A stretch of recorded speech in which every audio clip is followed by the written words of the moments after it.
안녕하십니까. 보스턴에서 그저께 저녁에 막 도착한 따끈따끈한 보스턴에서 온 이유택입니다. 이렇게 이른 아침에 이런 강의를 듣기 위해서 모이신 여러분들의 열기 때문에 제가 그 식사하면서 좀 되게 그 감정이 고조가 됐었는데요. 저도 창업을 하고 학교 다닐 때 창업을 하고 한 번 또 재밌는 경험도 했지만 아픈 경험도 하고 그리고 조직에서 직장 생활을 하다가 유학을 결심하고 미국에 유학을 가서 처음 공부를 시작한 데가 보스턴입니다. 보스턴에서 올해로 20년 생활을 하면서 가장 아쉬운 것들이 우리나라에서 기업하시는 분들이 뭐 대기업들이야 다 그 리소스가 많고 그러기 때문에 해외 시장이나 해외 시장에 대한 조사나 이런 것들이 뭐 다 가능하시겠지만 일하시느라고 바쁘신 우리 중소 중견 기업 분들이 해외 시장에 대한 어떤 정보라든지 그 다음에 어떻게 진출을 할 수 있을까라는 고민들을 일하시느라고 바쁘셔서 못 하시는 분들이 많은데, 제가 그 보스턴에 있으면서 그런 안타까운 사례들을 보고 경우들을 보면서 저희 보스턴에 있는 리소스들과 또 한국에 있는 그런 니즈들 그런 거를 좀 연결하고 싶은 그런 마음에, 저는 사실 전공은 기업가 정신은 아닙니다. 저는 생산 전략을 전공한 사람이고 글로벌 서플라이 체인 매니지먼트 공급망 관리를 공부한 사람인데, 그런 기업의 니즈와 리소스를 연결하기 위해서 그런 관심을 가지고 꾸준히 공부를 해왔습니다. 2008년도에 저희가 그 벤처 협회에서 하는 그 벤처 포럼 컨퍼런스에 와서 제가 그 당시에 175개의 기업을 다니면서 성공하는 기업들은 어떻게 좀 다른가, 실패하는 기업들의 공통점과 성공하는 기업의 공통점에 대한 개인적인 질문을 가지고 175개의 베스트 프랙티스 회사들을 쫓아다녔습니다. 그 회사들을 보고 공부하고 나름대로 자료를 정리해서 그때 발표한 자료가 책으로 발간이 돼서 초우량 기업, 초인류 기업 현장 리포트라는 책으로 정리를 해놨습니다. 그래서 그때 2008년도에 제가 그걸 발표하고 나서 굉장히 많은 분들이 관심 있어 해주시고 좋은 자료라고 생각을 하셔서 오늘 제가 어떤 내용을 발표할까 궁금하고 마음속으로 굉장히 많은 고민을 하다가 그때에 했던 그 기본 자료들을 업데이트한 그리고 업그레이드한 그리고 최근 자료를 첨가시켜서 자료를 한번 만들어 봤습니다. 그래서 오늘 여러분들과 같이 공유할 내용은 사내 기업가 정신과 체계적 혁신. 제가 이제 그 새로 창업을 하시는 분들께는 사내 기업가 정신은 이제 나중 얘기니까 그런 얘기를 잘 안 하는데, 여기는 다 창업을 하신 분들이고 이미, 그리고 기업을 운영하시는 분들이 많으실 거라는 가정하에 사내 기업가 정신이라는 제목과 그 다음에 체계적 혁신. 뭐 창업하실 때는 나름대로 다 비즈니스 아이디어를 갖고 계시고 그 다음에 어떤 새로운 어떤 비즈니스 아이디어를 가지고 창업을 하셨을 텐데, 계속 지속적인 성장을 하기 위해서는 그런 아이디어들이 계속 새로 나오고 발전이 돼야 되는데, 언제부턴가 성장 동력이 멈춰 있거나 아니면 지속적인 성장을 하는데 어려움들을 겪지 않고 계십니까? 그런 어려움들을 겪고 계신 기업가분들을 위해서 지속적인 혁신, 한번 열심히 밤새도록 일해서 만들어진 혁신, 거기서는 체계적인 혁신이 아니었기 때문에 배울 것이 많이 없었을 걸로 생각합니다. 어쩌다 보니까 굉장히 열심히 일하시고 그러다 보니까 새로운 제품과 비즈니스 아이디어가 나와서 거기로부터 어떤 러닝이 생기거나 익스피리언스가 생겨서 다음 혁신에 도움이 되는 그런 러닝이 생겨야 되는데, 그런 것들이 좀 미흡한 점이 있지 않나 생각이 돼서 어떤 식으로 하면은 좀 체계적인 어떤 그 혁신을 만들어낼 수 있을까. 공장을 자주 다니는데 공장에 가서 제품들이 똑같은 제품들이 막 찍혀 나오는 걸 보면은, 야, 우리가 혁신을 저렇게 공장에서 제품 찍어내듯이 찍어낼 수만 있다면 그 참 좋은 일이 아니겠나, 그런 생각에 그 기본을 해서 사내 기업가 정신과 체계적 혁신이라는 제목으로 준비를 해봤습니다. 제가 어제 저녁에 발표 자료를 어제 보내드리고 나서 요즘은 학교에서 강의를 하려면은 젊은 학생들은 저희들은 강의실에 들어가는 순간부터 바보가 돼버립니다. 옛날 자료를 가지고 강의를 하는 사람들이 돼버립니다. 그렇지만 우리 친구들은 교실에 들어가서도 아이패드나 아이폰이나 아이썸띵으로 전 세상이 어떻게 돌아가는 것을 그대로 보고 있습니다. 그래서 강의하기가 참 어렵습니다. 그래서 나쁜 버릇이 생긴 것이 수업에 들어가기 전까지 인터넷 붙들고 있고요. 수업에 들어가기 전까지 자료들을 또 업데이트하고 있습니다. 그래야지 실시간으로 정보가 액세스가 가능한 학생들하고 조금이나마 경쟁을 할 수가 있기 때문에, 그래서 제가 배포해드린 자료와도 조금 다른 그런 자료들이 몇 개가 있을 겁니다. 뭐 대부분은 다 똑같지만 몇 가지 자료들이 있고, 또 제가 사과의 말씀을 드려야 될 것이 급하게 준비하다 보니까 한글로 번역을 하는 과정에서 한두 가지 타이포가 생긴 것도 제가 사과의 말씀을 드리고 시작을 하겠습니다.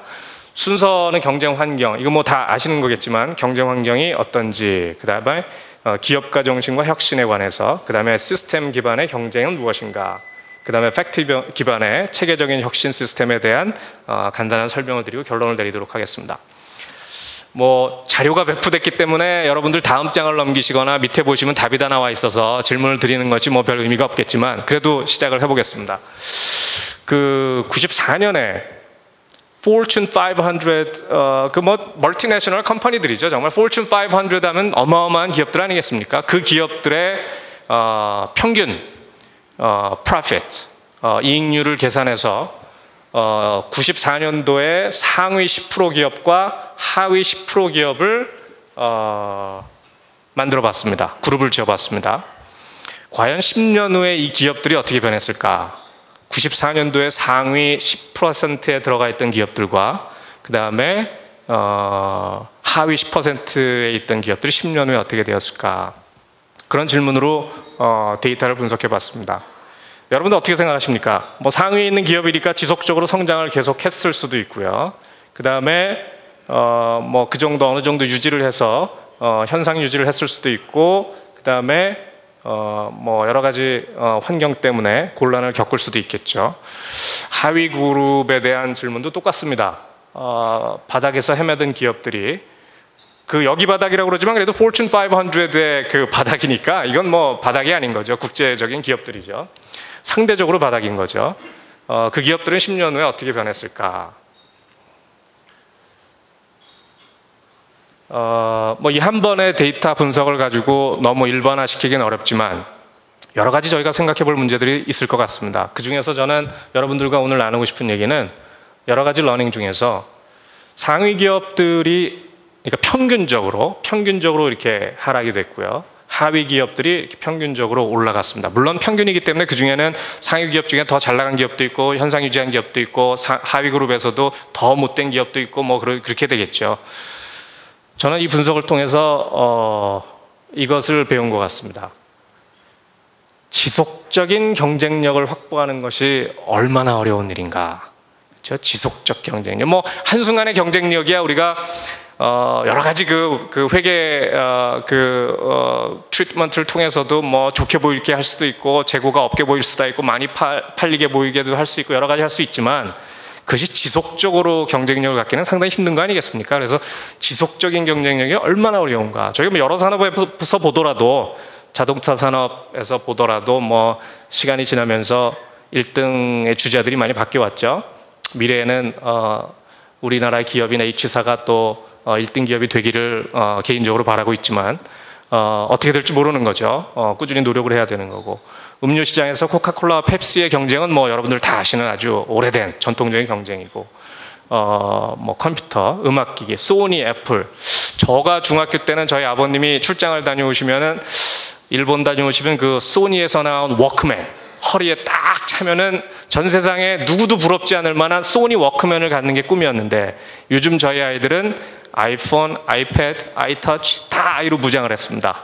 완전히 다른 어떤 기기들로 세상에 바뀌게 됐죠. 이런 것들을 보면서 기업들의 경쟁 환경이 얼마나 어려운가. 뭐 기업들의 숫자를 보더라도 여러 산업에서 숫자들이 쭉 늘어났다가 결국은 살아남는 기업들만 살아남고 나머지 기업들은 다 없어지는 것이 우리의 경쟁 현장 아닌가. 안타깝지만 현실이 아닌가. 뭐 이런 것들은 다 아시겠지만 평균 라이프가 12.5년이고 Fortune 500에 버금가는 다국적 기업도 45년, 500기업에 오른 기업 중에 3분의 1이 83년에 사라졌다. 뭐 이런 기업들은 이런 자료들은 너무 많이 보셔서 이제는 뭐 더 이상 이렇게 감흥이 오지도 않으실 텐데요. 지속적인 성장의 어려운 현실의 또 하나의 예로서 80%의 벤처캐피탈 지원 기업들이 미국 시장에서 얘기입니다. 실패하고 있습니다. 미국 시장에서도 많은 기업들이 실패를 하고 있습니다. 75%의 기존 기업들이 시장에 내놓은 신상품이 실패를 하고 있습니다.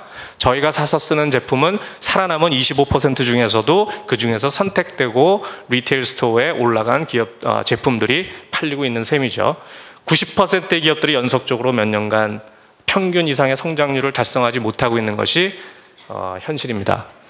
예전에 제가 한국에 와서 한국의 중소기업, 중견기업의 현실을 공부하고자 자료를 좀 찾아보면 병목현상이라는 단어들을 많이 찾아보게 되고, 데이터를 보면 93년에 기업의 숫자가 5만 6천 개의 기업들이 있었는데 10년 후에 14,000개의 살아남는 기업밖에 없었다. 14,000개밖에 살아남지 않았다. 그 기업 중에서요.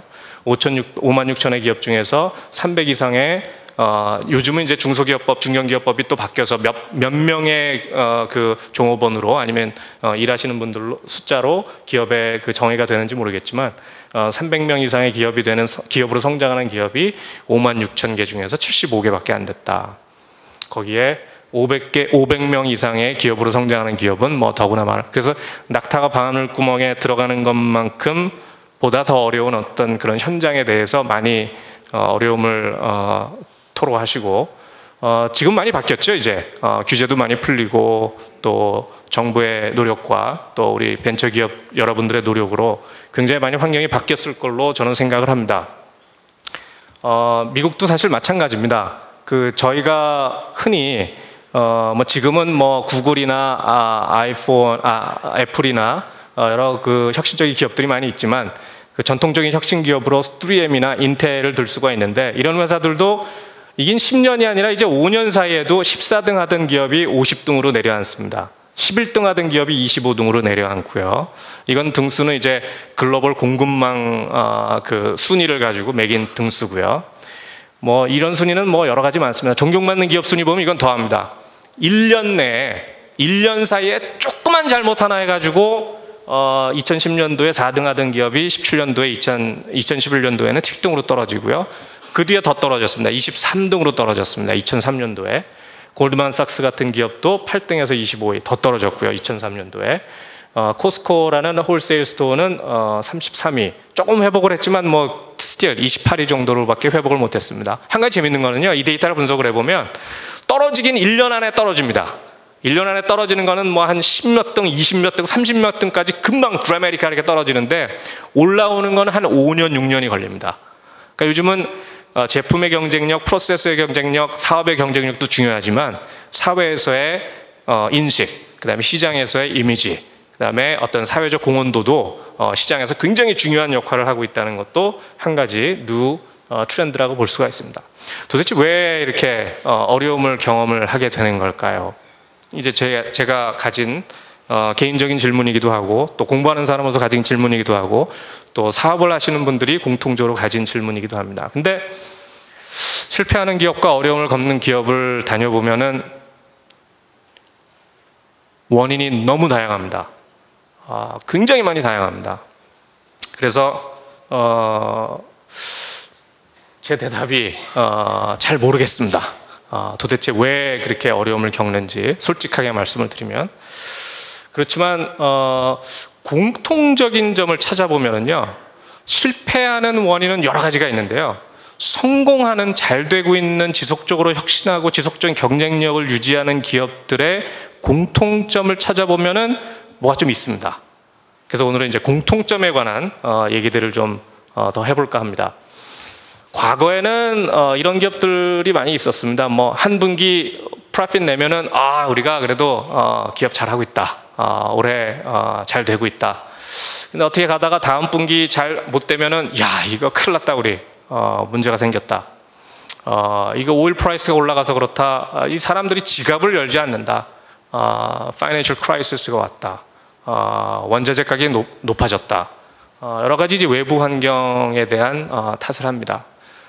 그리고서 하는 얘기들이 그래도 우리가 열심히 해서 다시 캐치업하겠다, 다시 회복하겠다.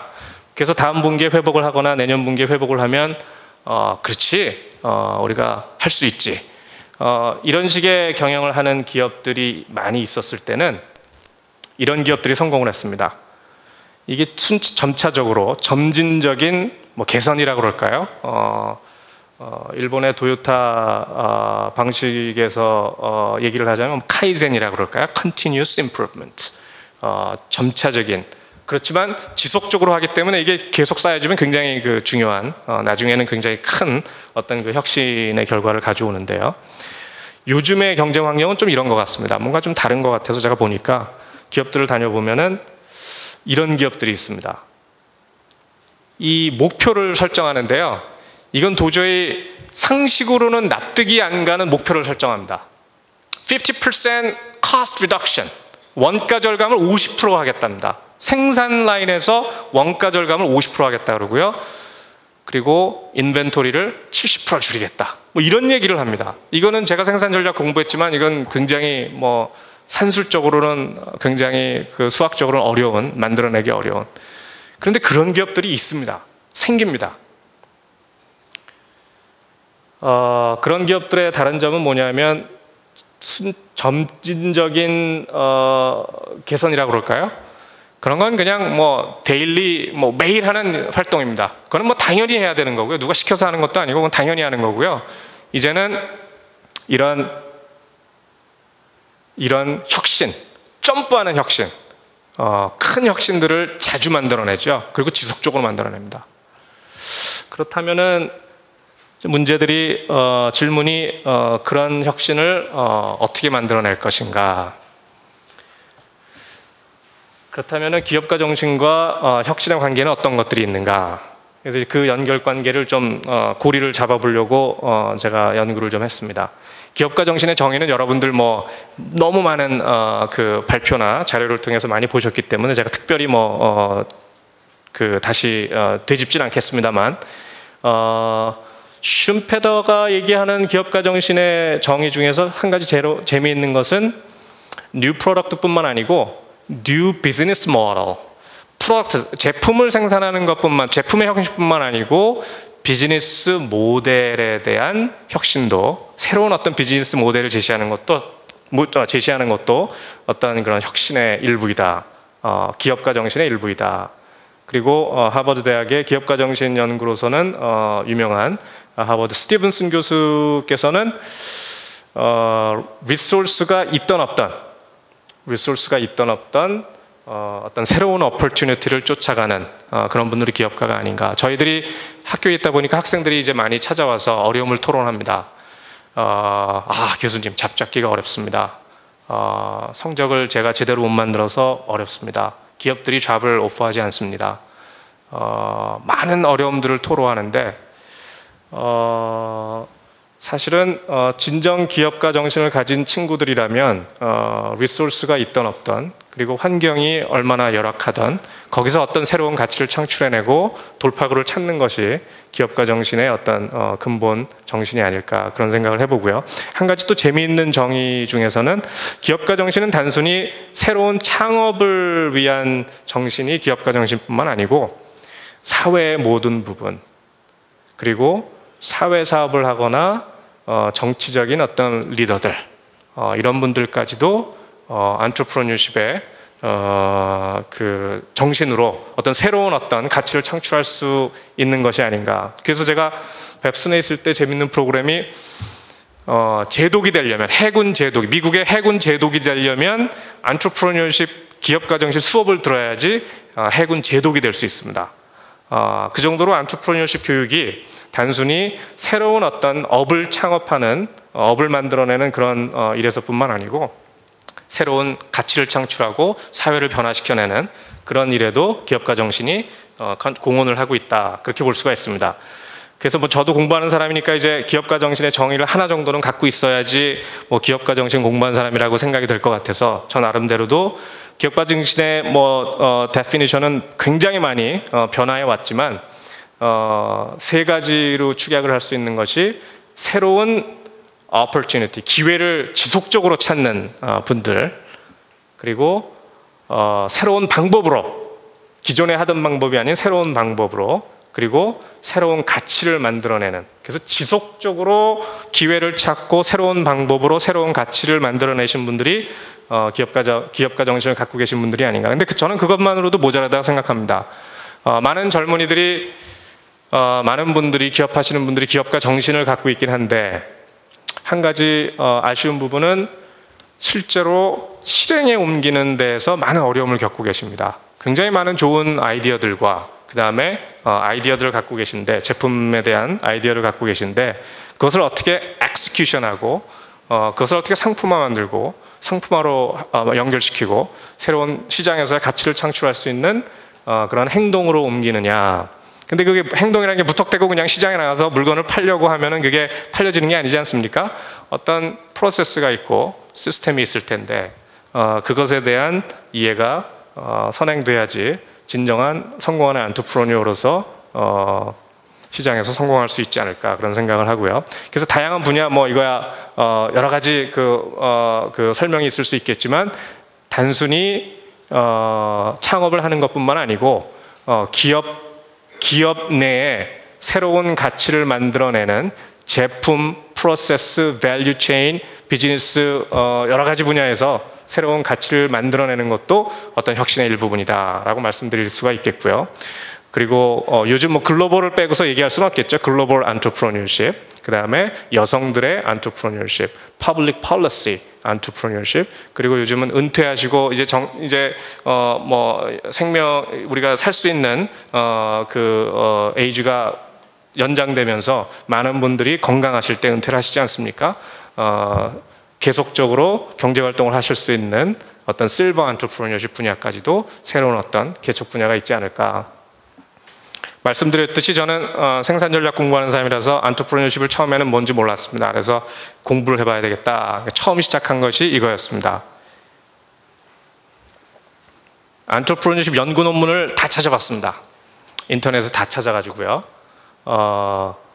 초기부터 시작해서 2006년도에 제가 한 연구니까요. 2006년도 여름방학 때 딱 거기까지. 그러니까 2006년도 겨울까지 하면 더 많이 높아지겠죠. 그 이후에는 더 많은 큰 높은 바들이 나왔을 텐데, 이 논문들을 다 모아가지고 도대체 안트프로니어십이 뭔가, 그래서 지도로 만들어 봤습니다. 뒤 배경에는 수학적인 모델이 다 있고 그렇지만 그림으로 딱 설명할 수 있도록 만들어 봤더니, 안트프로니어십의 논문을 다 조사해가지고 거기 키워드를 만들어 봤더니, 안트프로니어십 논문이니까 안트프로니어십이라는 키워드가 제일 많이 나왔겠죠. 기업가 정신이라는 키워드가. 두 번째로 가장 많이 나온 단어가 이노베이션이었습니다.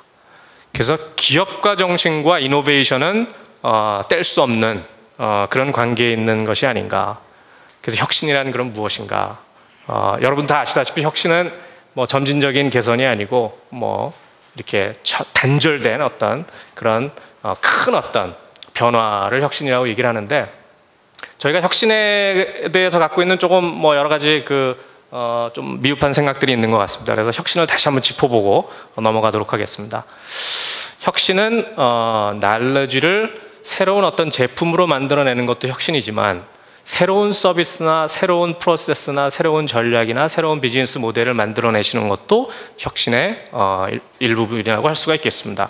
그리고 혁신은 반드시 어떤 미래에 대한, 현재 존재하지 않는 것에 대한 것만 생각하는 것이 혁신이라고 생각하기 쉽지만, 실제로 혁신의 근간에는 현실에서 나오는 어퍼튜니티들이 굉장히 많다고 생각을 합니다. 현실을 제대로 이해하지 않고, 현재를 이해하지 않고, 그 다음에 지금까지 알려진 스타디를 제대로 활용하지 않는다면은 어떤 미래의 혁신이 나오기가 어려울 수 있지 않겠는가.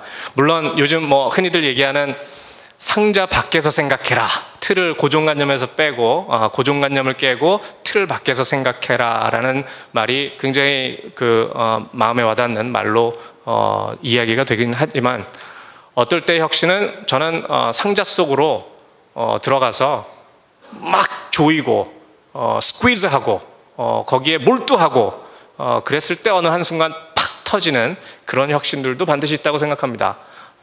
그냥 상자 밖에서 생각하고 고정관념을 깨는 그런 틀에서 생각한다고 반드시 혁신이 나오는 건 아니고, 양면성을 생각하고 혁신을 생각해야 될 것 같고요.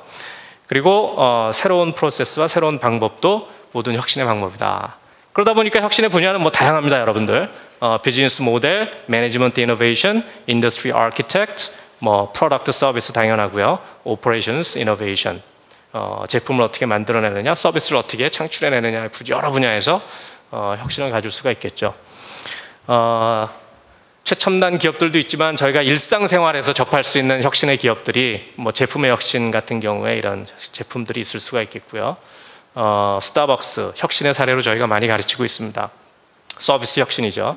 월마트, 서플라이 체인의 혁신이죠. 이런 다양한 혁신들을 저희가 볼 수 있고요.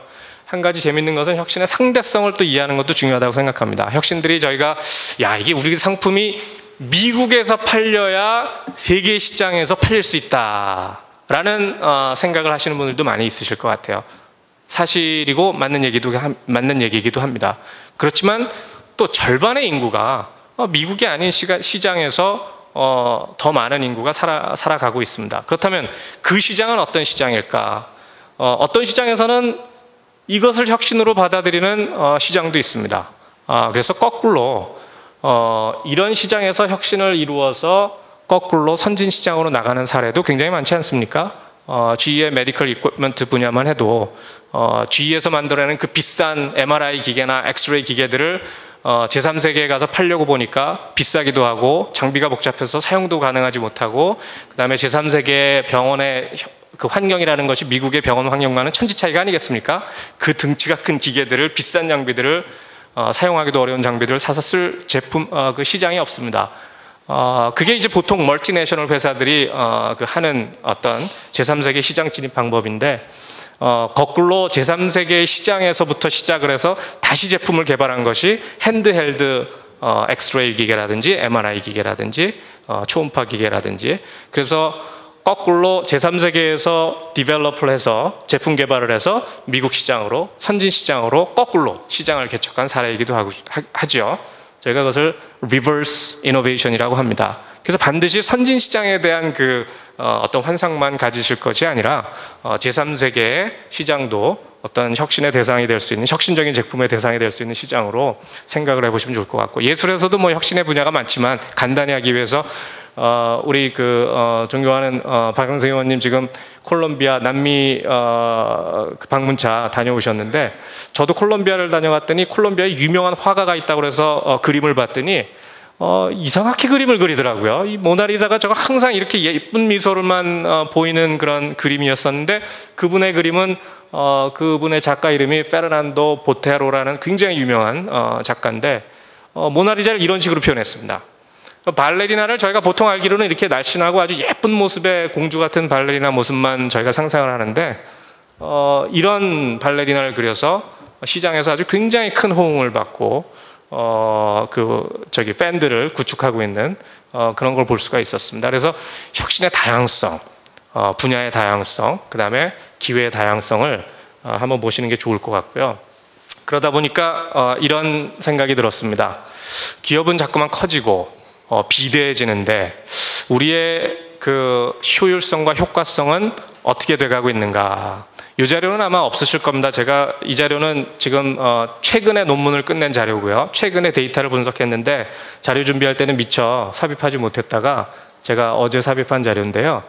G가 소비하는 G의 크기와 그 다음에 여우, 그 다음에 퓨마, 그 다음에 호랑이 크기를 보시면 등치가 커지지 않습니까? 그러니까 소비하는 양도 무게가 커지니까요. 소비하는 양도 커지겠죠. 이게 산소 소비량입니다. 시간당 산소 소비량이 2.4, 그 다음에 2,400ml, 9,000, 그 다음에 17,000. 뭐 당연히 등치가 크니까 산소 소비하는 산소든지 뭐 리소스를 소비하는 음식이든지 소비하는 에너지 양이 크지 않겠습니까? 근데 재미있는 현상 하나가요. 그 동일한 유닛으로 나눠봤습니다. 예를 들자면 전체 크기는 얘가 크지만 여기서 그램으로 1g만 딱 떼서 비교를 해보니까 G의 소비량은 3ml였고요. 여우는 0.5, 퓨마는 0.25, 호랑이는 0.17. 좀 이상하지 않습니까? 전체 소비량은 커지는데 그램당, 단위 면적당 아니면 단위 유닛당 소비량은 적어집니다. 이것을 여러 학자들이 생태학을 연구하는 학자들이 발견을 해냈습니다. 등치가 커지는데 이 동물들이 살아남기 위해서 어떤 식으로라도 최적화를 하는 겁니다. 그래서 산소 소비량을 최적화시켜서 이 큰 등치의 몸을 가진 동물들이 자연 생태계에서 살아남을 수 있도록 그렇게 자연 진화를 하는 거죠. 그래서 등치가 커지면서 소비량이 그대로 늘어나면은요, 이거는 뭐 1대1 똑같은 비율로 등치 1g 늘어나는데 1g을 소비하면요, 이건 뭐 자연스러운 거지만 리니어 릴레이션십이라고 저희가 얘기를 붙여봤고요.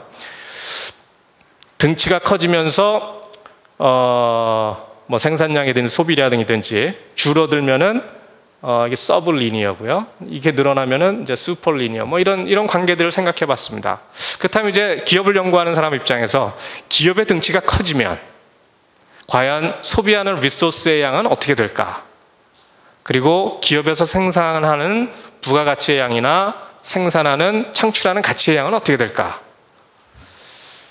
이거는 미국의 50개 주를 제가 분석한 건데요. 생산량을 분석을 해보기로 했습니다. 기업엔 소비량보다 가치를 창출하는 그 양이 더 이제 그 관심이 있으니까요.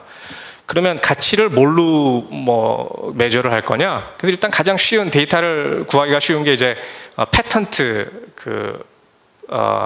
파일을 한 숫자를 가지고 각 주의 인구가 늘어나면서, 그러니까 사이즈가 커지는 거죠. 인구가 늘어나면서 패턴트의 양이 늘어나는가 줄어드는가. 늘어난다면은 1대1에 똑같은 비율로 늘어나는가 아니면 더 급박한 비율로 늘어나는가. 인구는 10명 늘었는데 패턴트가 만약에 20개가 늘었다 그러면 더 아주 경사가 높은 그런 그 도시가 되는 거죠. 그럼 스마트한 도시가 되지 않겠습니까? 인구 10명 늘어났는데 혁신은 아웃풋은 더 늘어나는 거죠.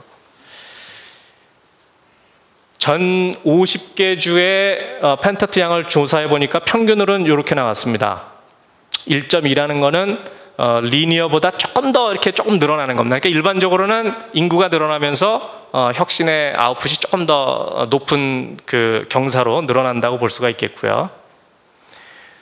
탑 12, 인구가 가장 많은 12개 스테이트를 조사해 보니까요, 역시 가장 높게 나왔습니다. 경사가 급박한 거죠.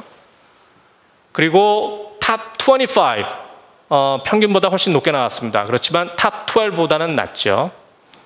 버름 25, 인구 숫자가 굉장히 적은 밑에 25개 주를 해보니까 평균보다 낮게 나왔습니다. 이건 이제 매크로한 데이터 조사고요.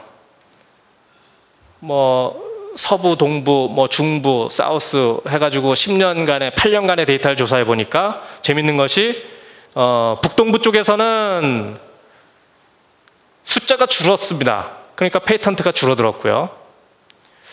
웨스트, 서부에서는 파퓰레이션이 늘었는데, 파퓰레이션 늘은 정도는 1.7밖에 안 늘었는데 페이턴트 숫자는 14.5서나 늘었습니다. 물론 이제 뭐 실리콘밸리나 이런 서부의 이런 혁신적인 도시들, 샌프란시스코를 기점으로 해서 실리콘밸리, 그 다음에 샌디에고까지 그 바이오 생태계라든지 IT 생태계에 영향을 받은 거겠죠. 이제 기본적인 연구가 이렇게 됐고요. 그렇다면 이제 다음 질문이 이겁니다. 기업들은 과연 어떻게 변하고 있는가? 우리가 많이 그 기업들이 성장했다고 얘기를 하지 않습니까? 한국의 기업들, 세계적인 기업들이 돼서 참 자랑스럽기도 하고, 제품들이 미국에서 팔리는 거 보면 얼마나 자랑스러운지 모르겠습니다. 근데 과연 그 내부에서의 최적화는 이루어지고 있는가? 이건 뭐 미국에서 발간된 그 아티클 기사에서 뽑은 내용인데요. 이 숫자를 다 더해도 이 숫자를 다 쫓아가질 못합니다. 이 숫자까지 더하면 뭐 조금 얘가 조금 적습니다. 그런 상황입니다. 제가 하고 있는 작업이 지금 과연 기업의 크기가 커가면서 혁신의 비율은 어떻게 돼가고 있는가. 저희들이 굉장히 많은 비효율과 낭비를 갖고 있는 것인가, 아니면 기업의 크기가 커가면서 그만큼의 가치를 창출하고 있는 것인가. 가치를 창출하지 않으면서 몸만 비대해지면은 그 생태계에서 언젠가는 큰 어려움을 겪게 되지 않겠습니까? 그건 이제 뭐 그 리서치 얘기니까 너무 길게 얘기하면 또 너무 지루해지실 것 같고요. 벌써 지루해졌을지도 모르겠지만, 그렇다면 이제 이 그 혁신적인 아이디어나 제품들이나 혁신을 만들어내기 위해서는 어떤 시스템이 필요하다. 가치 창출의 시스템을 보시면은요, 인풋이 있겠죠. 어떤 재료들이 들어가느냐에 따라서 아웃풋이 나오고요. 아웃풋은 숄텀 아웃풋이 이제 뭐 개선이 될 수도 있고, 혁신이 될 수도 있고, 뭐 새로운 벤처가 될 수도 있고, 뉴 비즈니스가 될 수도 있고, 새로운 프로젝트가 될 수도 있지만, 결과적으로는 고객을 만족시킨다든지, 아니면 프로세스가 굉장히 뛰어나서 월등하다든지, 아니면 프로덕트가 굉장히 뛰어나서 월등한 것이 결국은 롱텀으로 장기적인 어떤 그런 경쟁력을 가져다 주는 것인데요. 이것들은 이제 결과에 대한 얘기고, 이것은 인풋에 대한 얘기니까 가장 관심이 있는 부분이 어떻게 이 인풋을 아웃풋으로 바꿔내느냐. 이게 이제 그 프로세스에 관련된 문제고, 매니지먼트 시스템에 관련된 문제겠죠. 여러분들이 생각하시는 인풋을 어떻게 아웃풋으로 만들어내느냐. 이건 뭐 조금 시간이 지난 그 옛날 얘기이기도 하겠지만, 모든 사람들이 아는 케이스이기 때문에 질문을 이렇게 합니다. 사례를 들어서요. 월마트의 성공 사례가 뭐 왜 월마트가 성공했다고 생각하느냐.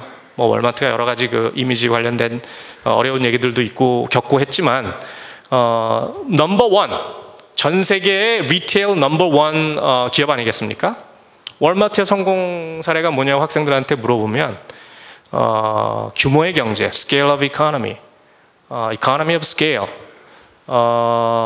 근데 월마트의 초기 단계에 그 79년도에 숫자를 보면요, 229개의 스토어가 있었고요. 경쟁사인 K마트는 1895개의 스토어가 있었습니다. 이게 규모의 경제가 생겼다면은 K마트가 더 생겼어야 되죠. 규모의 경제는 성공의 결과지 성공의 원인이라고 보기는 어려운 것 같습니다. 그래서 월마트의 그 시스템을 이제 분석을 해봅니다. 과연 월마트는 어떻게 설명했을까? 그럼 샘 월튼이라는 파운더가 도대체 뭘 다르게 했길래 성공을 할 수 있었는가? 그러면은 이건 한 학기를 같이 토론을 해도 모자랄 정도로 여러 가지 얘기들이 나옵니다. everyday low price, 매일 뭐 가장 싼 가격을 제공한다? 그것도 결과죠. 프로세스가 가장 싼 제품을 만들어낼 수 없는 프로세스인데 어떻게 뭐 제살 깎아먹기 경쟁을 수십 년 동안 하지 못하지 않습니까? 그러면 그 경쟁은 어디서 나오느냐? 그럼 서플라이 체인으로 들어가. 서플라이 체인 경쟁 어디서 나오냐? 크로스타킹에서. 크로스타킹 어디서 나오냐? RFID로 나오고. 그 시대 때 RFID를 벌써 쓴 사람이고요. 그 시대 때 세틀라이트 인공위성을 이용해서 밴드를 렌트해가지고 실시간 정보통신 교류를 했던 사람이고, 데이터를 공유했던 사람이고요. 그게 low cost, high service, operational efficiency, 여러 가지 얘기들이 나옵니다. 근데 저희가 성공을 얘기할 때 요거 딱 뜯어서 봅니다. 크로스타킹 시스템, 월마트에서 도입한 것이 크로스타킹 시스템이다. 그러면 이제 너도 나도 크로스타킹 다 도입하려고 합니다. ERP, 저희가 ERP 한때 그러지 않았습니까? 뭐 하여튼 새로운 뭐가 나오면은 그거 다 도입하려고 아주, 저희가 또 학습 능력이 대단하기 때문에, 빠르기 때문에 한국에서는 많이들 도입하시고 하시는데, 이 전체 시스템 속에서 이것이 가치가 있는 것이지, 크로스타킹 시스템 여러분 다 아시다시피 그게 무슨 뭐 하이텍입니까? 그 창고를 다시 만들어서 거기에 재고를 오랫동안 놔두지 않고 최대 2일, 3일 동안 보관하면서 그 컨베이어 벨트를 만들어서 들어오면은 2, 3일 안에 그 재고가 데스티네이션으로, 목적지로 갈 수 있게 효율화시킨 거죠. 근데 그거 한 가지의 어떤 컴포넌트가 이 회사를 성공시켰다라고 착각하는 경우가 많습니다. 토요타의 성공이 JIT의 어떤 원인에 의해서 성공했다고 착각하는 건 마찬가지죠. 그렇다면 이 전체 시스템을 이해해야지만 성공의 비결을 이해할 수가 있을 것 같습니다. 그래서 뭐 저희가 사는 여러 가지 환경들이 다 시스템으로 구성이 되어 있는데, 뭐 우리나라도 마찬가지입니다. 저희가 창조 경제 그리고 혁신 시스템을 프로모트해서 굉장히 많은 지금 성과를 내고 있다고 생각을 하고 있습니다. 블룸버그에서 넘버 원, 2014년도에 블룸버그 리포트에서 세상에서 가장 혁신적인 국가로 대한민국을 꼽아왔습니다. 아, 이게 블룸버그 이 보고서 얼마나 자랑스러운지 모른다. 근데 야, 이게 우연이었을까? 작년 데이터를 보니까 still 2등을 했습니다. 그러니까 이게 우연이 아닌 것 같습니다. 블룸버그가 뭘 가지고 측정을 했는지 블룸버그는 대한민국을 가장 혁신적인 나라로 보고 있는 겁니다. 그래서 또 궁금한 게 생겼습니다. 다른 리포트에서는 뭐라고 얘기하는가? 글로벌 이노베이션 인덱스라는 리포트가 있습니다. 인시아드와 코넬이 협력해서 만들어낸 리포트인데요. 그 리포트에서는 저희가 18위입니다. 왜 블룸버그에서는 1위를 하는데 1, 2위를 하는데 다른 데서는 18위를 하는가? 그 차이는 어디서 나오는가? 또 계속 질문을 하는 거죠. 블룸버그의 매저는 이노베이션의 인풋 중심입니다. 얼마나 투자를 하고 논문을 얼마나 쓰고 얼마나 서포트를 하고 지원을 하고 얼마나 트레이닝을 제공하고 인풋에 근거한 점수를 매기니까 대한민국이 1등입니다. 얼마나 많은 노력을 하고 있다는 얘기겠습니까? 그렇죠? 많은 노력을 하시고 계신 거죠. 근데 이 GII 글로벌 이노베이션 인덱스로 조사를 하니까 거기는 두 가지 큰 점수를 매기는 분야가 있는데 아웃풋 분야에서 24등을 했기 때문에 전체 점수가 낮아졌습니다. 이노베이션을 만들어내는 인풋의 노력은 굉장히 많이 하는데 전 세계 1등이 될 만큼 하는데 아웃풋은 저희가 만들어내지 못하고 있다는 얘기죠. 그 중간에 갭이 있죠. 이거는 저희가 어떻게 이 인풋을 아웃풋으로 연결시키느냐 만들어내느냐에 문제 있다고 생각합니다. 그래서 기업뿐만 아니고 우리 국가의 문제도 어떤 그 프로세스의 문제, 그 다음에 시스템의 문제라고 생각을 하면서 마지막 단계인 파트 4로 한번 이동을 해보겠습니다. 팩트 기반의 매니지먼트 시스템은 그럼 과연 무엇인가? 제가 오다가 택시를 타고 왔는데 요즘 한국에서는 야구 경기 두 팀을 가장 경쟁이 치열한 두 팀을 뽑자면은 어떤 팀을 뽑겠습니까? 왜냐하면 제가 학생들한테 물어봅니다. 저희 동네에서는 보스턴 레드삭스하고 뉴욕 양키스를 물어보면 벌써 클래스의 눈빛이 달라집니다. 당연히 보스턴 클래스니까 보스턴 레드삭스를 선택을 하겠죠. 한국에서는 어떤 팀이 그렇게 경쟁이 되는 팀인가? 요즘 그 감독님 때문에 한화와 SK의 그 경쟁이 아주 치열하다고 그 기사님이 그러시더라고요. 여러분들은 어떤 팀을 선택하시겠습니까? 여러분들은 제품이 두 개가 있을 때 어떤 제품을 선택하시겠습니다? 듀러셀 배터리는 뭐 오래가는 배터리라고 많이들 광고를 하고 사람들이 그렇게 인지하고 있고 그랬더니 좀 비쌉니다. CVS에 파는 프라이빗 레벨, 그러니까 CVS라는 리테일 스토어에 그 자기 브랜드를 붙여서 파는 요 배터리는 조금 쌉니다. 이거는 A팩이고요. 8개가 들어가 있고 10개가 들어가 있습니다. 근데 이거는 7불 50이고 이건 한 5불 50이면 삽니다. 10개를 5불 50에 사는 것과 8개를 7불 50에 사는 것. 그런데도 불구하고 많은 사람들이 이 제품을 사가는 사람들이 많습니다. 여러분은 호텔에 어떤 호텔 쓰십니까? 많은 호텔 중에서 리츠칼튼 호텔 조금 특별합니다. 보통 호텔에 가면 서베이를 하지 않습니까? 방은 깨끗하게 만들어졌습니까? 화장실은 청결하게 돼 있습니까? 그 고객한테 이제 서베이를 합니다. 근데 이게 뭐 4스타 호텔, 5스타 호텔 이 정도 되는 호텔에서 방이 깨끗하게 만들어졌냐라는 서베이를 해서 고객이 방이 깨끗합니다라도 얘기하면은 거기서 무슨 정보를 얻어낼 수 있을까라는 궁금함이 생깁니다. 리츠칼튼은요 이런 서베이를 합니다. 지금까지 당신이 그 방문했던 호텔 중에서 가장 행복했던 호텔이 어떤 호텔입니까? 가장 만족스러운 호텔이 어떤 호텔입니까? 왜 만족스러웠습니까? 그런 서베이를 합니다. 경쟁자에 대한 서베이를 하는 거죠. 리츠칼튼 호텔을 이제 미국의 경우지만 예약을 하면 제가 그 리타이어하고 하고 싶은 꿈이 태권도장을 하는 겁니다. 그 미국에서 살다 보니까 그 운동도 좋아하지만 하여튼 뭐 이거 개인적인 얘기지만 태권도 도장을 해서 그 리타이어를 하는 건데 매년 이상하게 그 나이가 바뀌어집니다. 해가 지나면 나이가 바뀌어지는데 제가 몸이 바뀌어지는 걸 생각을 안 하고 너무 신나서 운동을 하다가 보니까 허리를 다친 적이 있습니다. 그래서 허리를 다쳐서 호텔에 가면 좀 딱딱한 베드로 좀 부탁을 합니다라고 예약할 때 주문을 하는 적이 있습니다. 리츠칼튼 호텔은 그 데이터를 갖고 있습니다. 그래서 예약을 하면 혹시 당신 허리가 아직도 불편하냐? 딱딱한 베드로 넣어줄까? 그런 얘기를 합니다. 방이 깨끗하냐, 화장실이 깨끗하냐 그 정도의 서베이가 아니고 너 허리가 아프다는데 딱딱한 침대를 넣어줄까? 라는 서베이를 할 정도로 고객한테 가까이 가 있다는 거죠. 뭐 여러 가지 다른 점들을 얘기할 수가 있겠지만 여러분들은 그 왜 특정한 서비스를 선택하고 특정한 제품들을 사용하시는지를 한번 생각해 보시면 뭐 여러 가지 중에 뭐 이 중에 한 가지는 있지 않을까 생각합니다. 가격이 뭐 좋다든지 퀄리티가 좋다든지, 퀄리티는 뭐 여러 분야가 있겠지만 플렉시블하다든지, 딜리버리가 빠르다든지, 타임이 뭐 스피드가 빠르다든지, 커스터머 서비스가 좋다든지 여러 가지 뭐 좋은 점들이 있겠죠. 근데 시장에서는 그렇게 만만치가 않습니다. 저희가 코스트를 하나를 좀 내려놓으면은요, 다른 건 좀 놔두고 코스트를 내려서 우리가 경쟁하자 그러면 옆에 경쟁사가 우리 경쟁사 코스트 내렸어? 그럼 난 퀄리티까지 코스트도 내리고 퀄리티 좀 올리지 뭐. 조금만 다르게 해도 달라 보이니까요. 올리지 뭐. 그리고 또 코스트도 내리고 퀄리티도 올리고 플렉시빌리티까지 올려버립니다. 계속 가는 거죠. 그러면 결국은 경쟁의 환경은 또 똑같아집니다. 조금 시간이 지나면요. 금방 다 따라할 수가 있으니까요. 세컨드 라운드 가도 코스트를 더 낮추고 이런 것이 경쟁의 룰이 아닌가 그렇게 생각을 합니다.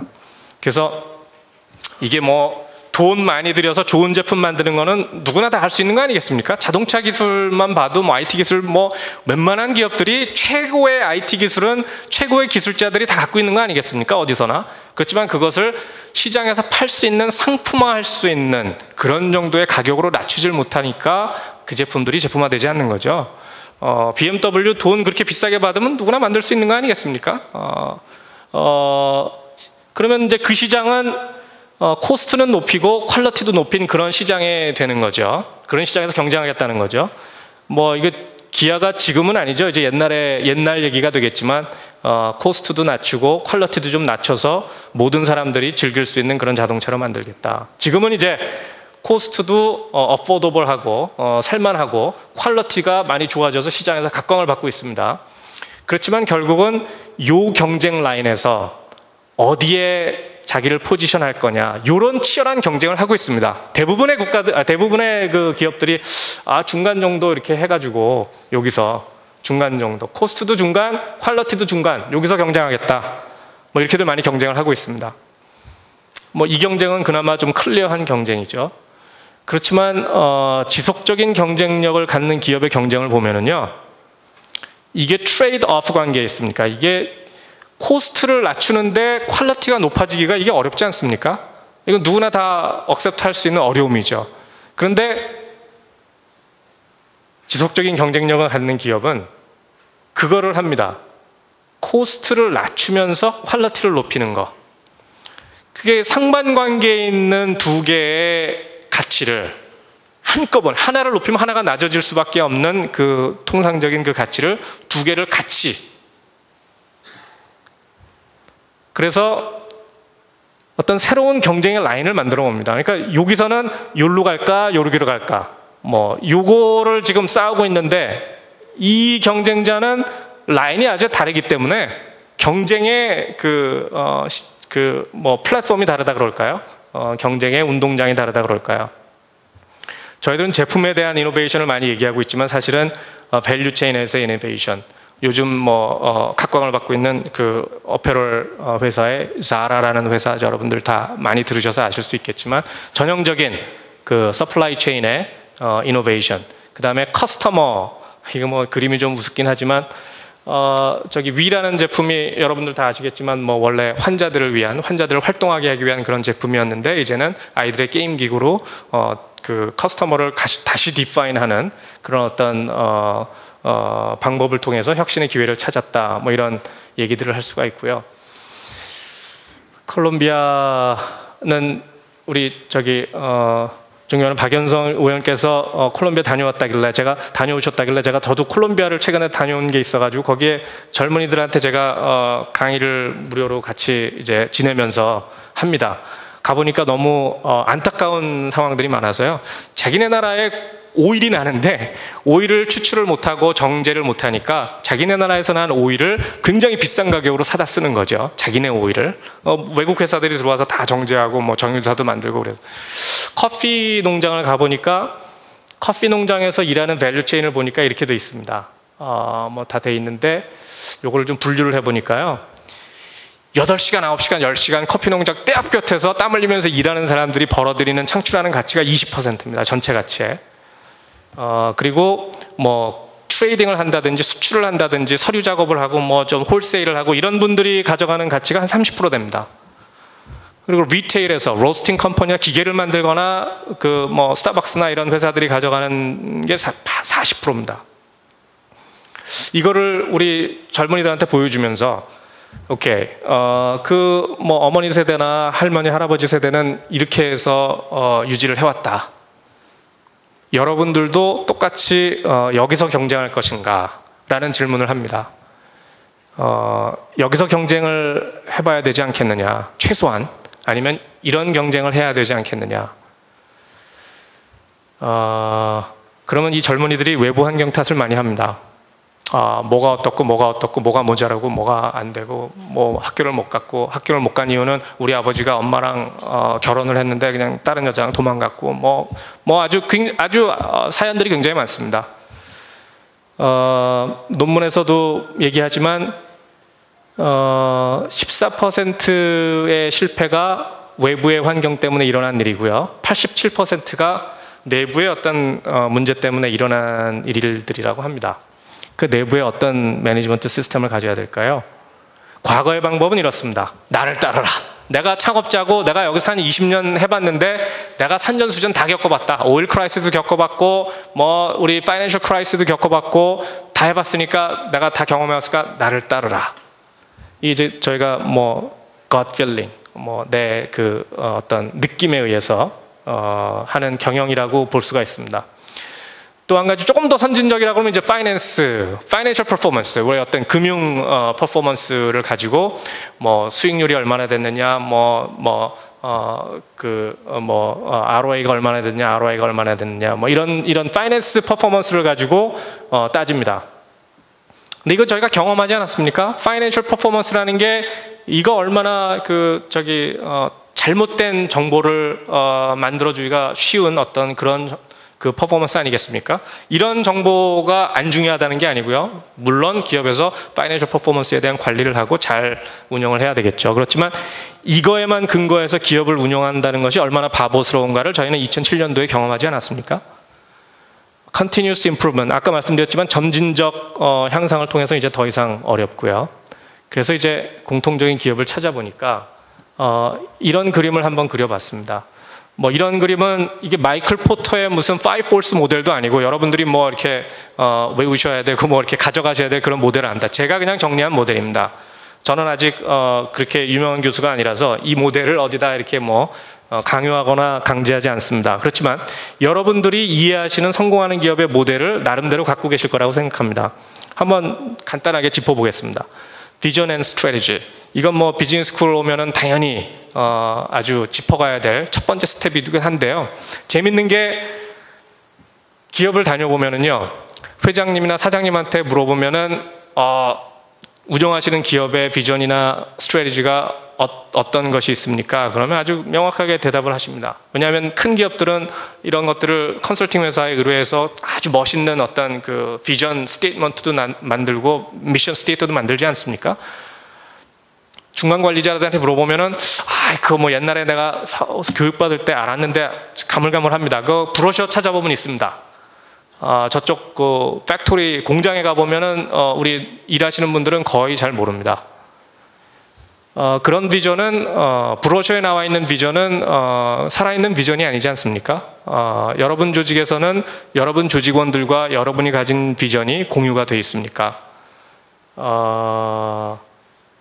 페덱스라는 회사를 잠깐 그 예를 들어보면요. 페덱스의 16명의 보드 멤버들이 보드 미팅을 하고 있는데 중간에 한 11시 정도 됐습니다. 한 사원이 이런 두꺼운 하얀 그 프린트아웃된 그 다큐멘터리를 가지고 와서 보드 미팅하는 가운데 책상에 턱 놔두고 사라집니다. 이거 뭐 기업의 생존을 얘기하는 보드 미팅에서 이 다큐멘터리가 뭔지 모르겠지만 사람들이 갑자기 얘기하던 거를 다 멈추고 그 서류를 보기 시작합니다. 여러분들, 페덱스 전 세계 1등 물류회사의 보드 미팅에서 갑자기 사원이 한 명 들어와서 놓고 간 그 서류가 뭐라고 생각하십니까? 여러 가지 그 게스를 할 수가 있겠지만 놀랍게도 그 서류는 그날 오전 10시 30분에 배달이 미처 되지 못한, 배달이 늦어지거나 배달이 안 된 리포트를 미국 전역에서 뽑아가지고 보드 미팅에 갖다 주는 겁니다. 페덱스의 비전은 아주 명확합니다. 딱 한 가지입니다. 10:30 in the morning, 아침 10시 반에 정확한 on-time delivery. 그거 하나가 이 전 조직의 사람들로 하여금 같은 방향을 보게 하는 한 가지 단어입니다. 여러분들 조직에 가장 중요한 한 가지 단어를 고르라 그러면은 다 똑같은 단어를 고를 수 있는 그런 공유된 가치가 있습니까? 비전이 있습니까? 저는 베스트 프랙티스 회사를 다니면서 항상 그 질문을 합니다. 가정도 마찬가지고요. 저희 가족들한테 물어보면 마찬가지인 것 같고요. 저희 학교도 마찬가지고, 학생들한테 물어보면 다른 비전을 갖고 있고, 교수들은 다른 비전을 가지고 있고, 학장님은 다른 비전을 갖고 있는 학교는 가보면은 뭐 좀 이렇게 정리가 안 돼 있습니다. 페덱스뿐만이 아니고 토요타 가면 이건 퀄리티 코스트, 딱 두 가지 단어. 거긴 단어가 두 가지지만 딱 두 가지 단어입니다. 그냥 비전이란 게 다 비전이 아니죠. 공유된 비전이 있어야지 비전이라고 볼 수가 있고요. 그렇지 않은 비전은 죽은 비전이고요. 간단한 예로 보이스 오브 커스터머, 이거 고객의 목소리라는 거, 이거는 비즈니스 스쿨 들어오면은 1학년 때 제일 처음 듣는 게 고객의 목소리를 듣는 것, 이렇게 배우는 거 아니겠습니까? 여러분들도 너무 많이 알고 계시겠지만 비즈니스를 해보셨기 때문에 고객의 목소리를 듣는다는 것이 얼마나 어려운 거를 여러분들 또 아실 거라고 생각을 합니다. 얼마나 어렵습니다. 고객들이 여러분들한테 와서 뭐가 좋고 뭐가 나쁘고 그거 언제 다 설명해 주고 있습니까? 기껏 저희들이 할 수 있는 게 1년에 한두 번 고객 서베이를 통해서 고객의 리포트를 받거나 그 정도 아니겠습니까? 근데 그것도 사실 믿지를 못합니다. AT&T와 일을 하는데 AT&T에서 이거 자료를 좀 분석해달라. 우리가 고객 만족 조사를 했는데 1번부터 1번부터 5번까지 해가지고 5번은 가장 만족, 4번은 만족, 3번은 중간, 2번은 안 만족, 1번은 아주 안 만족. 그렇게 서베이를 했습니다. 그래서 리포트를 썼는데 고객 만족도가 되게 높이 나왔습니다. 제 입장에서는 1번부터 5번까지 하면은 4번도 만족이고 5번은 매우 만족이니까 4번, 5번 다 만족한 고객 아니겠습니까? 그래서 이야, 당신네들 회사가 진짜 잘하고 있습니다. 고객 만족도가 92%나 됩니다. 그랬더니 executive가 이거 잘못됐습니다. 우린 지금 어려움을 겪고 있는데 어떤 어려움이냐 하면 한 번 고객이 된 사람이 다시 고객으로 되는 확률이 굉장히 커스터머 리텐션 레이트라고 그러는데요. 커스터머 리턴 레이트, 다시 고객이 재구매를 하는 의사가 52%밖에 안 된다. 반밖에 안 된다. 고객은 92%를 만족한다고 서베이에 썼는데 실제 비즈니스상에서는 52%만 다시 와서 재구매를 하는 거죠. 제가 강의를 하는데 제가 다 여기서 한국에서 커서 군대 갔다 오고 직장 다니다가 유학을 간 사람이 영어를 하면 얼마나 잘하겠습니까? 미국에서 강의를 우리 미국 친구들 앉혀놓고 강의를 한다는 것이 굉장히 참 어렵습니다. 그러니까 항상 강의를 하면 궁금합니다. 이 친구들이 잘 알아들었냐? 재밌었냐? 항상 얘기를 하게 됩니다. 근데 그 친구들도 사람인지라 제 앞에서는, 교수 앞에서는 이거 어깨도 툭툭 치기도 하고, 이따만한 그 미식축구 하는 친구들이 와서 프로페서 리 수업 재밌었다. 그리고 이제 사라지고 그럽니다. 근데 학기 말에 무기명으로 수업의 이밸류에이션을 하라고 쓰면은요 별별 얘기가 다 나옵니다. 이 교수 제가 수업할 때 막 돌아다니면서 하거든요. 그거 좀 한 군데 서서 하지, 그 정신사납게 돌아다니면서 한다. 액센트가 있다. 뭐 말할 때 가끔 침도 튀긴다. 뭐 여러 가지 아주 코멘트가 많이 나옵니다. 그게 진정한 그 사람들의 현장에서 내는 목소리들인데 학교 중엔 그런 얘기를 안 합니다. 제가 물어보면 그 고객들한테 물어봐도 그 사람들 마음속에 있는 얘기들을 얼굴 앞에 면전에서는 못하는 거죠. 고객의 목소리를 듣는다는 것이 얼마나 어려운 일인지 잘하는 회사를 가보면은요, 굉장히 혁신적인 고객 목소리 듣는 프로그램들이 있습니다. 시간이 없는 관계로 더 많은 예들을 설명은 못하겠지만, 그래서 고객의 목소리를 잘 들어야 되겠고요. 프로세스의 목소리를 잘 들어야 된다는 얘기는 뭐 그거는 뭐 여러분들 다 사업을 해보셨으니까 프로세스를 어떻게 효율적으로 효과적으로 할런지 그것에 대한 그 다음에 중요한 것이 조직원의 목소리. 조직원의 목소리가 얼마나 중요한지요. 여러분들 조직원은 프로세스, 여러분들의 사업의 프로세스를 담당하고 있고 고객의 접점이기 때문에 웬만한 문제점을 다 알고 있습니다. 근데 저희들이 조직원의 목소리를 좀처럼 들으려 하지 않습니다. 근데 조직원의 목소리를 혁신적으로 듣는 회사들은요, 거기서 굉장히 많은 가치들을 뽑아낼 수가 있습니다. 여러분들 조직에서 혹시 조직원의 목소리들을 듣는 노력에 조금 노력을 더 기울여 보시면은 굉장히, 이거 뭐 제가 일본에서 어떤 회사를 가보니까요, 회사를 방문하면 보통 메모리얼 룸이나 무슨 기념관 같은 히스토리 룸을 데려갑니다. 방문자들을. 그러면 거기에 가보면 뭐 파운더의 유치원 다녔는 데부터 나와가지고 뭐 생가가 어디고 뭐 몇 살에 뭘 했고 뭐 이런 회사의 히스토리뿐만 아니고 창업자의 히스토리까지 다 나오지 않습니까? 그거 이제 구경하고 이런 회사구나 하고 들어갑니다. 근데 일본의 어떤 A사를 가보니까요, 도착했는데 하얀 장갑을 줍니다. 그래서 갑자기 뭐 회사를 방문했는데 왜 장갑을 주나 그랬더니 이게 뭐 맥주 만드는 회사라서 좀 다른가, 장갑을 끼고 꽃을 한 송이씩 줍니다. 꽃을 한 송이씩 주고 저희를 데려간 장소가 메모리얼 홀이라는 데인데요, 그 메모리얼 홀에 누가 있나 봤더니 뭐 창업자나 그런 사람들이 있나 봤더니 그 공장에서 일하다가 상해를 입은 사람들, 그 공장에서 40년 동안 일하고 리타이어 하신 분들, 그 공장에서 일하시다가 사고로 사망하신 분들의 이름이 다 나열돼 있고, 거기에 조의를 표하면, 리스펙트를 표하면 우리 공장을 이해하는 데 훨씬 더 도움이 될 겁니다. 이거는 management by respect, 조직원을 리스펙트 하면서 매니지를 하는 거죠. 그 정도의 조직원에 대한 리스펙트가 있는 회사들과 경쟁을 해야 되는 그런 시스템 경쟁이 있습니다. 마지막으로 voice of society, 고객의 목소리는 트래픽과 직결된 거기 때문에 많이들 이제 들으려고 노력을 하시고요, 혁신적인 방법을 많이 만들어내시는데요, 요즘은 이 선진사회에서, 또 한국을 포함한 선진사회에서는 social responsibility, 그 다음에 contribution, 굉장히 중요한 문제가 대두되고 있죠. 아까 등수에서도 보셨지만 이거 뭐 경쟁력이 1년 안에 아주 조그만 커즈 하나 때문에 몇십 등이 떨어지고 회복하지 못하는 그런 치명적인 타격을 입고 합니다. 마케팅 리서치 하는데 드는 비용 중에서 1%만이라도 아니면 0.5%만이라도 사회의 목소리를 들을 수 있다면, 그냥 저희 버젯에서 얼마 뚝 띄어가지고 공헌하고 우리 직원들의 시간을 얼마 할애해서 가서 어디서 봉사하고, 이런 봉사들도 다 가치가 있는 봉사지만 정말 절실하게 필요한 장소가 어딘지 목소리를 듣고 그곳에 가장 필요한 리소스를 들고 가서 가장 효율적인 방법으로 사회 공헌을 할 수 있다면 전체 사회의 가치가 더 커지지 않겠습니까? 낭비하는 가치가 없어지고요. 그래서 이런 것들이 다 조합돼서 시스템을 만들어낼 수 있다면 더 어떤 성공적인 시스템으로 만들어낼 수 있지 않을까. 이제는 제가 미국에서 지금 출판하려고 준비하고 있는 책, 아마존닷컴은 벌써 팔고 있는데요, 책도 다 쓰지 않았는데 팔고 있더라고요.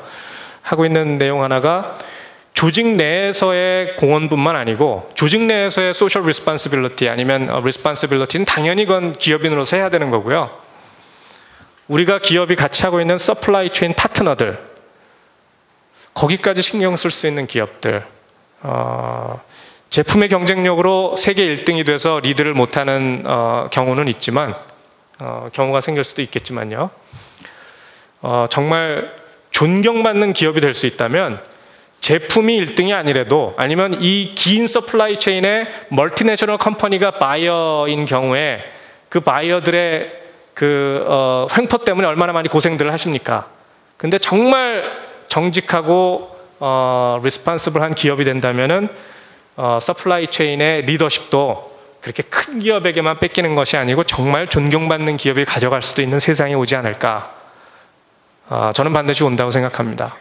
여러분들의 기업이 멀티내셔널 컴퍼니가 아니라도 글로벌 서플라이 체인에서 작은 부분을 담당하고 있더라도 바이어가 생각할 때 야, 저 기업은 정말 훌륭하다. 내가 오히려 본받아야 되겠다. 저 기업의 소셜 리스폰시빌리티를 프로그램을 내가 그래서 이걸 저는 매니지먼트 시스템이라고 하고요. 이걸 팩트라고 봅니다. 어떤 팩트들을 봐야 되는지 여러분들 기업들을 조사해 보면 뭐 여러 가지 팩트 다른 모양이 나옵니다. 제가 이제 시간이 다 됐기 때문에 뭐 줄이겠지만 마지막으로 몇 가지만 얘기만 말씀을 드리면은 미국에 가서 일하고 살면서 여러 가지 스트레스를 받을 때가 많은데 저희는 자녀가 아이들이 3명이고 와이프가 1명, 와이프는 당연히 1명이죠. 가족이 이제 5명입니다. 그래서 이제 스트레스를 받으면 우리가 가족들한테 야 미니밴에다 타. 그리고 이제 여행을 떠나자. 그리고 이제 계획하지 않은 여행을 미국은 하이웨이가 잘 돼 있으니까 가끔 그럽니다. 저희 와이프가 미수라는 사람인데요. 제가 이제 남자니까 운전을 하지 않습니까? 와이프가 이제 지도를 봐야죠. 그리고 또 미수라는 사람이니까 지도가 그림이니까 잘 보겠다고 생각을 합니다. 그런데 꼭 이 여행을 떠나고 하이웨이를 달리기 시작하면 제가 빠지고 싶은 엑싯을 놓칩니다. 그러니까 지도 보는 속도보다 제 운전하는 속도가 더 빠른 모양입니다. 항상 놓칩니다. 스트레스를 없애려고 출발한 여행이 이 와이프랑 티격태격하게 됩니다. 이거 얼마 안 가서 와이프랑 싸우게 됩니다. 그걸 놓치면은 한 5마일은 더 가야 되는데 티격태격 싸웁니다. 125불을 주고 GPS를 샀습니다. 그랬더니 이 GPS가 저한테 미리미리 다 가르쳐 줍니다. 이제는 인공위성에서 실시간으로 다 해가지고 트래픽이 어디 있으니까 어디로 가라. 이제 더 이상 길 찾는데 헤매지 않습니다. 팩트를 가지고 오는 정보가 있으니까요. 이제는 거기 도착했을 때 보다 가치 있는 어떤 활동들을 할 수 있을까에 더 전념할 수 있게 됩니다. 여러분들 기업 활동하시면서 어떤 것이 팩트일까? 이 징비록이라는 데서 여러분들 드라마 보셨을지 모르겠지만 조총과 활의 차이를 비교하는데 데이터를 가지고 분석하니까 조총 하나 쏘는 시간이 많이 걸리니까 옆에 있던 장수가 활을 3번 쏘아 보이면서 이 조총보다 활이 훨씬 난 거 아닙니까? 라는 데이터 분석 방법을 보지 않았습니까? 그거는 팩트가 아니죠. 잘못된 팩트죠. 요즘 빅데이터 분석 가지고 많이 활용을 하고 있는데 팩트를 제대로 봐야 됩니다. 그리고 항상 변하는 환경 때문에 새로운 environment와 opportunity가 생기고 knowledge와 technology가 생기기 때문에 타겟은 항상 고정되어 있지가 않고 무브하기 때문에 지속적인 혁신을 만들어내셔야 되고요. 결론적으로 시간이 다 됐기 때문에 뭐 결론까지 말씀드릴 필요는 없을 것 같고요. 제가 한 가지만 기업의 시스템도 기업의 시스템이지만 개인의 시스템, 결국은 기업의 기본적인 유닛이 개인으로 가야 되고요. 개인이 창업자들도 다 개인이고 창업자들과 일하시는 동료들도 다 개인이신데 여러분들은 개인 시스템을 갖고 계십니까? 이건 한 예입니다. 어떤 국내 기업가 한 분이 저한테 보여준 당신의 시스템인데 아주 굉장히 매조가 가능할 정도로 다 만들어 놨습니다. 그래서 패밀리 챙기는 거는 딸한테 미국에 있는 딸한테 몇 번 전화한다. 와이프한테 땡스 레터를 쓴다. 한국 문화에서 와이프한테 땡스 레터를 쓰는 게 얼마나 이게 낯간지러운 컬처인지 저가 잘할 때는 그렇게 했는데 미국 가서 좀 달라지긴 했지만 그래도 still 그런 문화로 알고 있는데 땡스 레터를 쓰겠다고 합니다. 와이프한테 감사의 편지를 한 40년은 같이 사신 분일 텐데 그래서 물어봤습니다. 무슨 내용을 쓰십니까? 그랬더니 와이프한테 사모님 되시는 분한테 간단하게 쓴답니다. Thank you, I love you. 근데 그걸 매달 쓰신다고 합니다. 여성분들은 이상하게 그 간단한 레터에도 아주 굉장히 기분이 좋으신 모양이에요. 남자들이 이렇게 써주시면 다음 달에는 어떻게 쓰십니까? 매달 쓰신다고 했는데 어렵지 않으세요? 무슨 내용을 또 바꿔서 쓰십니까? 그랬더니 I love you very much. 대단히 다르지 않습니다. 근데 그 간단한 어떤 체계적인 규칙적인 어떤 활동을 통해서 당신의 목적을 이루어가는 그런 체계적인 활동들을 보고 그 시스템이 있구나. 사람들은 크라이시스라고 합니다. 그래서 대부분의 산업들이 다 아주 다운턴 됐습니다. 그렇지만 밥 먹으러 나가지 않고요. 미국에서 경제가 나빠졌으니까. 그렇지만 밥 먹으러 나가지 않으면은 레스토랑이 잘 안 되면은 집에서는 밥해서 드셔야 되지 않습니까? 그로서리 비즈니스가 뭐 아주 붐입니다. 경제가 나쁘니까 헬스에 대한 걱정들이 많아지고요. 인슈런스, 미래에 대한 불확실성 때문에 리딩 많이 하고 에듀케이션 많이 하고. 한 편만 보지 말고 다른 편을 보게 되면 기회를 찾을 수 있다는 얘기인 것 같습니다. 여러분들 많이 힘드시고 외부 환경이 많이 힘드신 환경 속에서도 태풍이 온다고 살아남기 위해서 자기를 방어하기 위해서 제방을 짓는 사람들이 있는 반면에 태풍이 올 때 그 에너지를 더 큰 에너지로 만들기 위해서 풍차를 만드는 사람들이 있다고 하지 않습니까? 많이 알려진 얘기지만 여러분들은 어려운 가운데서도 그 어려움을 더 강한 에너지로 승화시키실 수 있는 대한민국의 근간이 되는 경제활동을 하시고 기업인들이 되시기를 간절히 기원을 하면서요.